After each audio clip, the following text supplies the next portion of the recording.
Have you ever stopped to think about why your financial life seems stagnant, even with all your faith and dedication? Today, we are going to talk about a surprising and little explored truth that directly connects money and faith. There is a secret in God's Word that can completely transform your perspective on prosperity. Maybe you are living your life based on beliefs that are limiting your blessings. Let's explore together what no one told you, but which could be the key to opening the doors of abundance that God has prepared for you.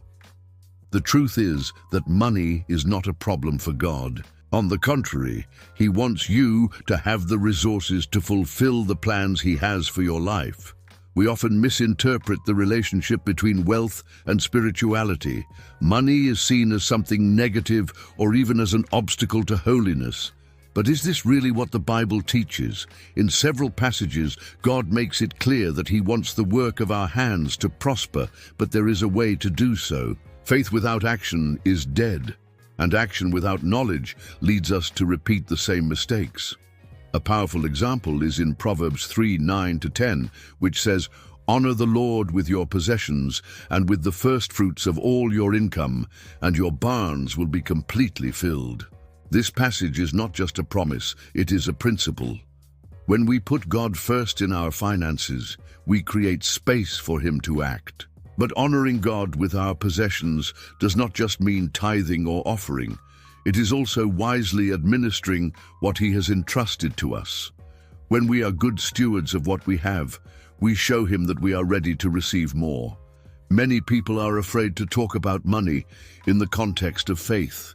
They believe it is wrong to desire to have more or to think about how to multiply what they have. But if God is the owner of gold and silver, as Haggai 2:8 says, why wouldn't He trust us with these resources?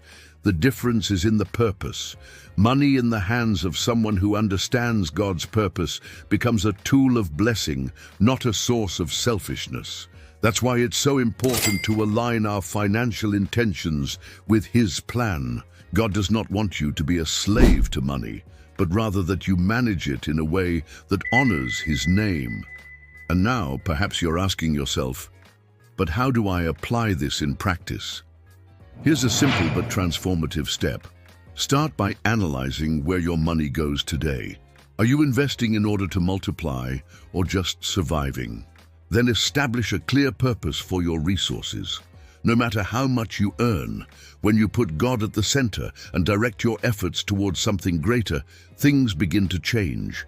Financial planning combined with faith is a powerful combination that puts your life in tune with divine principles. Finally, remember that change starts with small steps.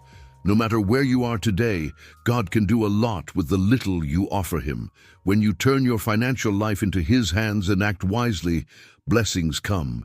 Trust the process, align your faith with practical actions, and see how your financial life can reflect the abundance that God desires for you. If this content made sense to you, like the video and subscribe to the channel. So not only do you continue to receive life-changing messages like this, but you also help spread this message to others who need to hear it. God has great plans for you, and it's time to start living them.